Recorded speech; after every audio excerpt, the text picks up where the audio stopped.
Hello students, कैसे हैं आप सब। आज मैं क्लास 12th का first chapter relation and function के बारे में आपको बताऊंगी। आज सिर्फ मैं आपको रिलेशन के बारे में बताऊंगी, फंक्शन के बारे में आपको नेक्स्ट वीडियो में बताऊंगी। देखो, रिलेशन होता क्या है। रिलेशन का मतलब होता है एक में ये देखो, ये तो आपकी मैथ्स की डेफिनेशन है, लेकिन उससे पहले मैं आपको बता देती हूँ कि रिलेशन होता क्या है। आप एक इजी लैंग्वेज में समझो। रिलेशन का मतलब क्या है, जैसे सपोज करो Ram is a father of Ram is a father of Rohit, कि राम क्या है, रोहित का फादर है। तो इज फादर ऑफ यानी कि इन दोनों के बीच में एक रिलेशन है, वो क्या है, इज फादर ऑफ, यानी कि राम क्या है, रोहित का फादर है। तो इनके बीच में क्या है, एक रिलेशन है। यहां से एक बात समझ में आई कि जब दो ऑब्जेक्ट किसी भी एक रिकॉग्नाइजेबल लिंक से कनेक्ट होते हैं तो वो ही तो रिलेशन होता है। सेम ये भी वही चीज है कि रिलेशन होता क्या है कि जब दो सेट किसी भी एक कनेक्शन से क्या होते हैं, कनेक्ट होते हैं, तो वो क्या है, वो भी आपका वही तो रिलेशन है। आपकी सिंपल सी लैंग्वेज में क्या है, Ram is the father of Rohit, यानी कि is a father of Rohit, it means ये क्या है, आपका रिलेशन है। क्लियर हुई बात। अब उसमें देखो एक वर्ड आता है ऑर्डर्ड पेयर, एक कार्टेशियन प्रोडक्ट। पहले रिलेशन को बताने से पहले आप पहले उनको देखो। Ordered pair, ordered pair, ordered pair क्या होता है बच्चे। सपोज करो आपको कोई दो सेट गिवन है, set A and set B, और small a is the element of set A, ये दो नॉन एम्प्टी सेट हैं, और small b is the subset of, sorry, belongs to B, यानी कि स्मॉल ए एक इस सेट का कोई एलिमेंट है and small B set B का कोई एक एलिमेंट है। तो जो ये इनकी ये फॉर्म होगी, यानी कि ए बी, इनको पेयर के रूप, पेयर में लिखना ब्रैकेट के अंदर, ये क्या हो गया आपका ऑर्डर्ड पेयर हो गया। ये क्या होगा आपका ऑर्डर्ड पेयर होगा। क्लियर है बात। ऑर्डर्ड पेयर क्या होता है बच्चे, जैसे सपोज करो आपको कोई दो नॉन एम्प्टी सेट है, तो उनके जो एलिमेंट है आप इस फॉर्म में लिखोगे, वो आपको क्या होता है, ऑर्डर्ड पेयर होता है। क्लियर हुई ये बात। तो ऑर्डर्ड पेयर के बारे में आपको पता चल गया। अब देखो, एक होता है आपका ए बी, ये तो ऑर्डर्ड पेयर है, और एक होता है आपका कर्ली ब्रैकेट में ए बी। देखो इसमें और इसमें डिफरेंट है, ये आप इक्वल नहीं बोल सकते, ये ऑर्डर्ड पेयर नहीं है। ये क्या है, ये कोई सेट है in which a and b are the two elements of the set. Clear हुई बात। ए और बी इस सेट के कोई एलिमेंट है, ये आपका ऑर्डर्ड पेयर है, ये आपका कोई सेट है। क्लियर हुई ये बात। अब देखो ऑर्डर्ड पेयर में एक और बात, ए बी इक्वल होगा सी डी के कब, if A is equals to C and B is equals to D. A B equal to C D के, यानी कि दोनों ऑर्डर्ड पेयर तब इक्वल होंगे when A is equals to C and B is equals to D. ये बात समझ में है आपको, ये बात आपकी क्लियर होगी। ऑर्डर्ड पेयर के बारे में था ये। अब आते हैं वर्ड कार्टेशियन प्रोडक्ट का। कार्टेशियन प्रोडक्ट होती क्या है, जैसे सपोज करो आपको दो नॉन एम्प्टी सेट दिए हैं ए और बी, तो कार्टेशियन प्रोडक्ट को हम कैसे लिखते हैं, चलो मैं एग्जांपल के थ्रू बताती हूँ। एग्जांपल, सेट ए में 1 2 है बेटा, सेट बी में 3 4 है, तो जो इनकी कार्टेशियन प्रोडक्ट होगी वो क्या होगी। अब इनके ऑर्डर्ड पेयर बनाओ, वो कैसे बनाते हैं वो आप देखो। सेट ए का फर्स्ट एलिमेंट लो, फर्स्ट एलिमेंट को आप इन दोनों सेट बी के दोनों एलिमेंट के साथ लिखोगे, 1 3 1 4। क्लियर है। फिर उसके बाद सेट बी का ए का सेकंड एलिमेंट लो, उसको भी आप क्या करोगे, इसके दोनों एलिमेंट के साथ लिखोगे, यानी कि collection of the all ordered pairs, जितने भी इनके ऑर्डर्ड पेयर बनेंगे उन सबका क्या होगा, कलेक्शन। वही तो कार्टेशियन प्रोडक्ट है। क्लियर बात समझ में आई आपको।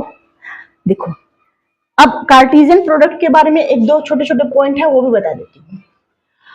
If a is not equal to b, it means set a is not equal to set b, then a cross b is not equal to b cross a। यानी कि अगर set A equal to नहीं है set B के, तो इन दोनों का जो क्रॉस प्रोडक्ट है वो क्या होगा, यानी कि जो कार्टेशियन प्रोडक्ट है सॉरी दोनों की, वो इक्वल नहीं होगी। क्लियर होगी बात।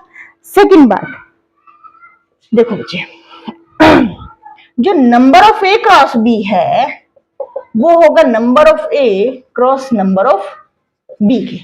इट मींस ये अब देखो मैंने लिखा क्या है, number of A cross B. A cross B में आपके कितने नंबर हैं order pair, 1 2 3 4। Number of A और कितने हैं बेटा इसमें 2। नंबर ऑफ बी कितने एलिमेंट है 2। क्या इक्वल है, बिल्कुल इक्वल है। यानी कि जो number of A Cartesian product B is equal to number of A Cartesian product number of B. Clear है ये बात। अगर यहां तक कोई डाउट हो तो आप मुझे कमेंट में बता सकते हो। चलो अब रिलेशन पे आते हैं। देखो रिलेशन होता क्या है। रिलेशन मैंने बोला है कि सपोज करो आपको उसने कोई दो नॉन एम्प्टी सेट दिए हैं, तो जो रिलेशन होगा ना वो उन दोनों सबसेट की कार्टेशियन प्रोडक्ट, उन दोनों जो सेट हैं आपके, जो वो दोनों सेट हैं उन दोनों की कार्टेशियन प्रोडक्ट का सबसेट होगा। नहीं समझ में आई? अब मैं एग्जांपल के थ्रू बताती हूँ। सपोज करो आपको उसने कोई दो सेट दिए हैं नेचुरल नंबर के, यानी कि दोनों ही सेट आपको उसने नेचुरल नंबर के दे दिए। चलो सिंपल लैंग्वेज में, सेट ए भी नेचुरल नंबर है या सेट बी भी, यानी कि जो सेट है आपका वो नेचुरल नंबर से लेके नेचुरल नंबर तक डिफाइन है। मैंने क्या बोला, जो रिलेशन होता है is the subset of A cross B. देखो relation is the subset of A cross B, यानी कि ए बी के जो कार्टेशियन प्रोडक्ट होगा उन्हीं का सबसेट जो होगा वो क्या होगा, आपका रिलेशन होगा। और इसलिए मैंने एग्जांपल बता रही हूँ कि जैसे इसने सपोज करो जो सेट दिया हो एन टू एन डिफाइन किया है, यानी कि दोनों सेट उसने क्या दे दी, नेचुरल नंबर के दिए हैं। और रिलेशन क्या बोल दिया कि has its cube on. It means एक एलिमेंट अपने साथ अपने क्यूब को ले रहा है। अब देखो रिलेशन, देखो पहले मैं ए क्रॉस बी बोलूंगी, यानी कि एन क्रॉस है। अगर आप एन क्या होता है 1 2 3 अप टू सो ऑन। अगर मैं ए क्रॉस बी निकालूंगी तो 1 1 नेचुरल नंबर का सेट है बेटा, उसका क्रॉस प्रोडक्ट 1 2 1 3 अप टू 1 2 2 या फिर 3 1 3 2, बहुत सारा आप जितना भी चाहो देख सकते हो। अब देखो आर इसने क्या बोला है भाई, रिलेशन जो बनाया हुआ है इसने बोला है कि जो इनके बीच में एक रिलेशन है वो रिलेशन क्या है कि has its cube on. It means 1 का क्यूब 1, 2 का क्यूब 8, 3 का क्यूब 27। यानी कि इसका मतलब यह है कि जो नेचुरल नंबर के बीच में जो रिलेशन है वो क्या रिलेशन है कि एक के साथ उसकी क्यूब है। क्लियर बात है। 1 का क्यूब 1, 2 का 8, 3 का 27, 4 का 64।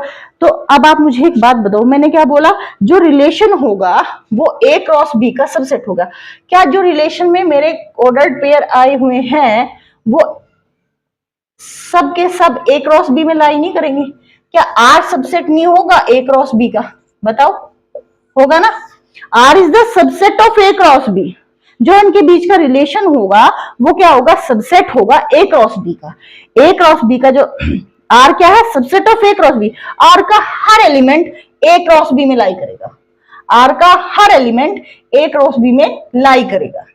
तो यही तो रिलेशन है। रिलेशन क्या होगा, relation is the subset of A cross B. Easy, clear बात समझ में आई? तो यानी कि रिलेशन होता क्या है, अगर मैं अपनी लैंग्वेज में बोलूं तो रिलेशन वो होता है बेटा कि किसी भी दो ऑब्जेक्ट के बीच में कोई भी दो ऑब्जेक्ट जब किसी भी रिकॉग्नाइजेबल लिंक से कनेक्ट होते हैं तो वो ही रिलेशन होता है। जैसे Ram is the father of Rohit, is the father of, it means उनके बीच में क्या रिलेशन है, फादर का। अब देखो नंबर ऑफ द रिलेशन क्या होता है, number of the relation, number of relation, number of relation का फॉर्मूला होता है 2 की power mn, where m is the element number of element in set A and n is the number of element in set B। Suppose करो set A में उसने कितने element दिए हैं बेटा, 1 2, दो ही एलिमेंट है। सेट B में उसने चलो 3 4, दो ही एलिमेंट होंगे। तो इसमें नंबर ऑफ द रिलेशन कितने होंगे, 2 की पावर mn।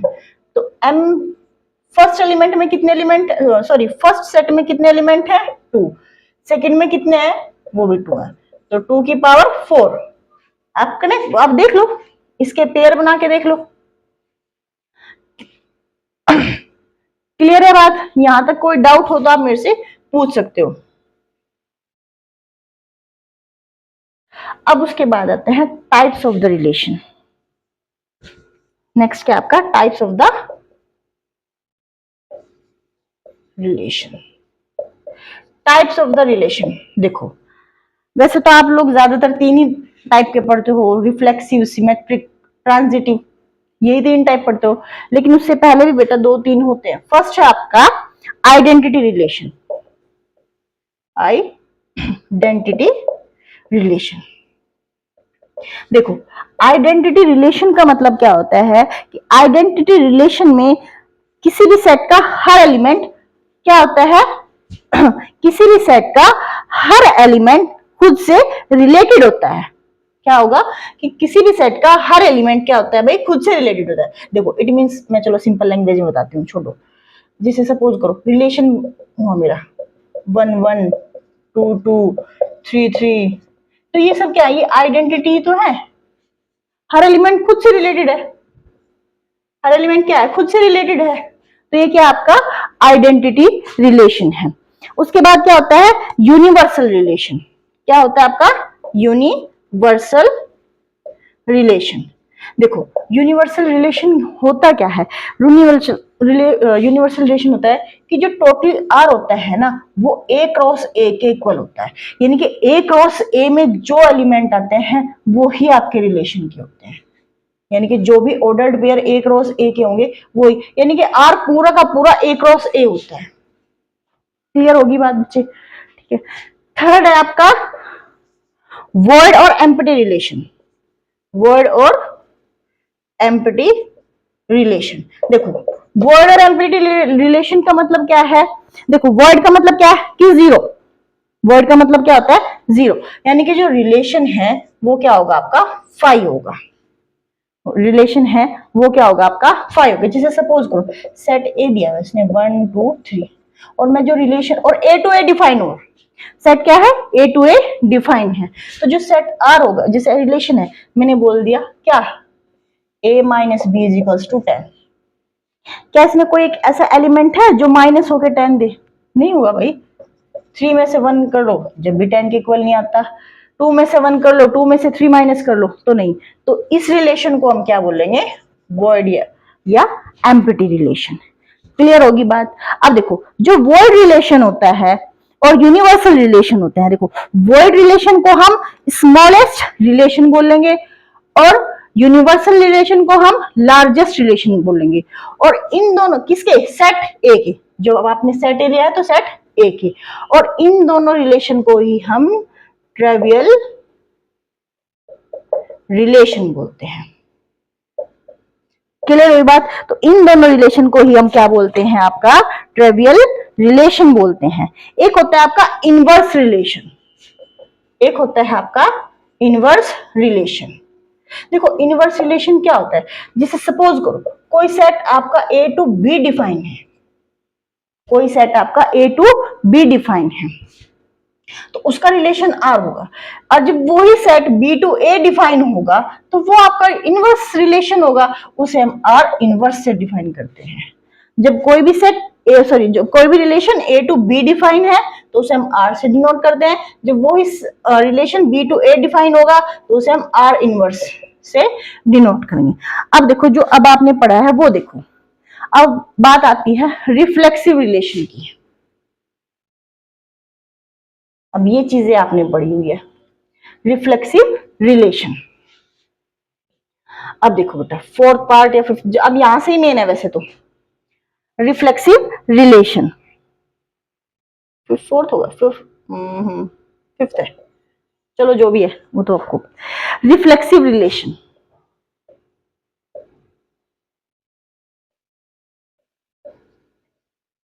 अब देखो भाई रिफ्लेक्सिव रिलेशन क्या है, अब यहां से समझो रिफ्लेक्सिव रिलेशन क्या होता है। सपोज करो इसने आपको कोई एक नॉन एम्प्टी सेट दिया है, क्या दिया हुआ इसने, यानी कि इजी लैंग्वेज में बोलूं, a belongs to R, sorry a for every a, sorry भाई मैं मिस्टेक करूं, a belongs to R for every a belongs to A. Suppose करो इसने कोई आपको एक नॉन एम्प्टी सेट दिया हुआ है, सेट ए, और उसका एक एलिमेंट है ए, तो वो किस में बिलोंग करना चाहिए, रिलेशन में। अब मेरी बात बात देखो, मैंने बोला सपोज करो इसने इंटीजर का सेट दिया है, z इज इक्वल टू क्या, सेट ऑफ इंटीजर। z क्या दिया हुआ है इसने, सेट ऑफ इंटीजर। और रिलेशन क्या बोला इसने कि a minus B is set is also integer. चलो एक दिया बेटा, एक सेट दिया है z जो कि सेट ऑफ इंटीजर है, और रिलेशन क्या बोल दिया इसने कि a minus B is also integer, यानी कि इनके बीच में एक रिलेशन है क्या, कि a माइनस बी क्या है, एक इंटीजर है। अब मैंने क्या बोला, रिफ्लेक्सिव में a belongs to r for every a belongs to a, यानी कि जो a यानी कि दोनों सेम एलिमेंट। अब a माइनस बी है, a भी सेट क्या है, इंटीजर में से कोई लूंगी, b भी क्या लूंगी, इंटीजर में से कोई लूंगी। सपोज करो आपने a1 लिया, b आपने 2 लिया, कुछ भी ले लो, क्योंकि जो लेकिन लेना है आपको सेट में से, ये नहीं कि आप अपनी तरफ से कुछ भी लोगे। चलो भाई, अब 1 minus two is equal to -1, क्या -1 बिलोंग नहीं करता इंटीजर के सेट को, बिल्कुल करता है भाई, बिल्कुल करता है। अब इसने क्या बोला, ए बिलोंग्स टू आर, चलो सेम एलिमेंट, मैंने ए भी 1 लिया, तो 1 माइनस 1 इज इक्वल टू 0, क्या बिलोंग नहीं करता इंटीजर के सेट को, बिल्कुल करता है, 0 भी तो इंटीजर होता है। क्लियर हुई ये बात, 0 भी क्या होता है आपका, इंटीजर होता है। तो रिफ्लेक्सिव का मतलब क्या होगा कि सेम एलिमेंट उस रिलेशन को क्या करे, सेटिस्फाई करता है, तो वो आपका क्या होगा, रिफ्लेक्सिव रिलेशन होगा। जैसे सेट क्या दिया इसने, सेट ऑफ इंटीजर दिया z, और रिलेशन बोल दिया कि a माइनस बी क्या आएगा, एक इंटीजर ही आएगा। चलो भाई, अब a यानी कि सेम एलिमेंट, सेम एलिमेंट यानी कि a माइनस बी है, तो मैंने a1 लिया, चाहे आप a ले लो, चाहे 1 लो, 2 लो, 3 लो, 1 में से 1 गया 0, 0 बिलोंग करता है इंटीजर के सेट को। इट मींस क्या होगा भाई, ये आपका ये एक रिफ्लेक्सिव रिलेशन होगा। क्या होगा, ये आपका एक रिफ्लेक्सिव रिलेशन, रिफ्लेक्सिव रिलेशन आपको क्लियर हो गया। नेक्स्ट है आपका सिमेट्रिक रिलेशन। और हाँ, नंबर ऑफ रिफ्लेक्सिव रिलेशन ये और देख लो, नंबर ऑफ रिफ्लेक्सिव रिलेशन वो होता है बच्चे आपका 2 की power n square minus n। ये एक फॉर्मूला है जो आपको याद रखना है, ये कभी कभी ऑब्जेक्टिव में भी आ जाता है। तो number of the reflexive relation is 2 की power n square minus n।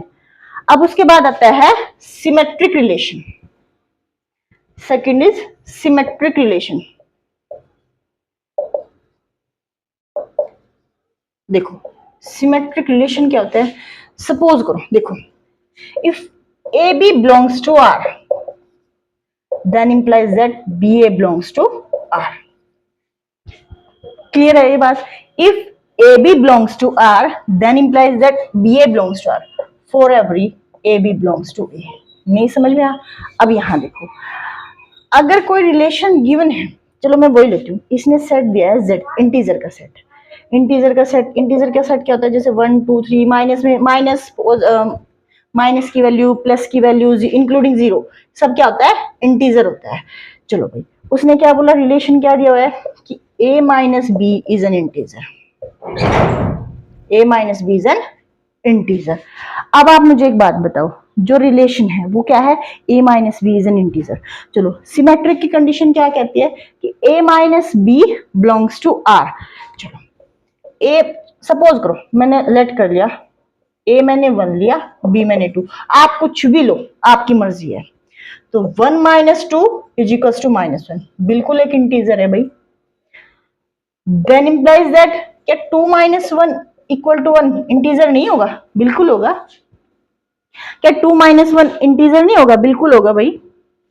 For every 1 2 belongs to z। Clear आई बात समझ में आपको? यानी कि इसने क्या बोला है कि जो a minus belongs to r है भाई, sorry belongs to r, z भी, हाँ उसे z भी बिलोंग कर रहा है। अब मेरी बात देखो, a is equals to 1 and b is equal to 2, तो 1 माइनस 2 इज इक्वल टू -1, ये एक इंटीजर है, यानी कि इस कंडीशन को क्या कर रहा है, फुलफिल कर रहा है। यानी कि अगर A B belongs to R then implies that B A belongs to R for every one, जो ए बी है वो सेट ए में होने चाहिए। देखो क्लियर बात समझ में आई कि सिमेट्रिक का मतलब क्या होता है कि अगर 1 2 बिलोंग कर रहे हैं आर को तो 2 1 भी बिलोंग्स करना चाहिए आपका आर को। क्लियर बात हुई आपके? यहां तक कोई डाउट हो तो आप मुझे प्लीज कमेंट में बता सकते हो।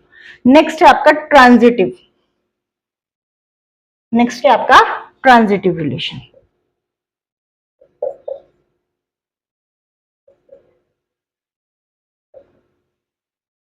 ट्रांजिटिव रिलेशन, हाँ, नंबर ऑफ सिमेट्रिक रिलेशन वो होता है बच्चे 2 की पावर n+1/2। क्लियर है बात? जो number of the symmetric relation होता है वो क्या होता है, 2 की power n+1/2, n into n+1/2। Sorry याद। ट्रांजिटिव रिलेशन में देखो, if A B belongs to R comma B AB belongs to R and BC belongs to R, then implies that AC belongs to R. For every ABC belongs to A. अब मेरी बात समझो भाई, यहां पे इसने क्या बोला, मैं उसी एग्जांपल, आप कोई भी एग्जांपल ले सकते हो। देखो A माइनस रिलेशन क्या है, A minus B is an integer.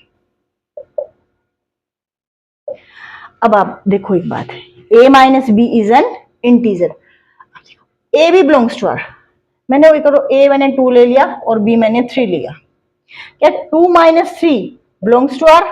भाई 2 में से 3 गया, -1 जो कि एक इंटीजर है, बिल्कुल बिलोंग कर रहा है। फिर C4 ले लो, कुछ भी ले लो as you wish, 3 minus 4 belongs to R, ये भी -1 होगा। तो यहाँ 5 ले लो, वो -2 होगा, माइनस प्लस और 0 जो भी है वो क्या आपकी इंटीजर है। देन इंप्लाइज दैट क्या 2 माइनस 4 बिलोंग्स टू आर, होगा नहीं होगा? बिल्कुल होगा। 2 में से 4 गया, -2 is an also integer. Clear है बात ये? तो ये भी क्या होगा, एक ट्रांजिटिव रिलेशन होगा। For every 1 2 3 sorry 2 3 4 2 3 4 belongs to R. अगर ये कंडीशन फुलफिल होती है तो वो क्या होता है आपका ट्रांजिटिव रिलेशन होता है। वो क्या होता है आपका ट्रांजिटिव रिलेशन होता है। 3 चीजें मेन थी, रिफ्लेक्सिव, सिमेट्रिक एंड ट्रांजिटिव। मैं फिर एक बार छोटा सा रिपीट कर रही हूं बच्चे। फर्स्ट आपका रिफ्लेक्सिव, रिफ्लेक्सिव में a belongs to R. Reflexive में क्या होगा, a belongs to R for every A belongs to A. It means same element की जो कंडीशन है वो रिलेशन को फुलफिल करनी चाहिए। सेकंड है आपका symmetric, if A B belongs to R then implies that BA also belongs to R for every A B belongs to A. Third है transitive, if A B belongs to R comma BC belongs to R then implies that AC belongs to R for every ABC belongs to A. Clear होगी बात? देखो अगर आपको कोई भी doubt हो तो आप मुझे प्लीज कमेंट कर सकते हो। अगर मेरी वीडियो अच्छी लगी हो तो please like share and subscribe my channel. Thank you.